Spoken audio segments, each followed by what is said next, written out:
কিছুদিন আগে আমি কৌতূহলবশত হেলিকপ্টারের দাম কত লিখে গুগলে সার্চ করেছিলাম। এরপর থেকে আমার জীবন এলোমেলো হওয়ার দশা। ইউটিউব, ফেসবুক, টিকটক, ইনস্টাগ্রাম, যেখানেই যাই শুধু বড়লোকি বিজ্ঞাপন। এই ছুটিতে ঘুরে আসুন বুর্জ খলিফা, প্রিয় মানুষকে দিন ডায়মন্ড উপহার, আপনার অপেক্ষায় মিশরের পিরামিড, অগ্রিম বুকিং দিন আইফোন 16, কানাডায় কিনুন স্বপ্নের বাড়ি, ছাদে আপনার জন্য 1 বিঘা ভালো জমি আছে। কত আর সহ্য করা যায়।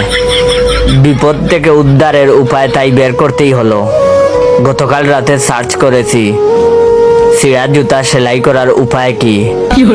আলহামদুলিল্লাহ, সমস্যার সমাধান হয়ে গেছে। বিজ্ঞাপনের লেভেল এখন আমার লেভেলে নেমে এসেছে। আজ সকাল থেকে ফেসবুক, ইউটিউব আমাকে দেখাচ্ছে মাত্র 120 টাকায় কিনুন 2টা স্যান্ডেল, সাথে 10 টাকা ক্যাশব্যাক।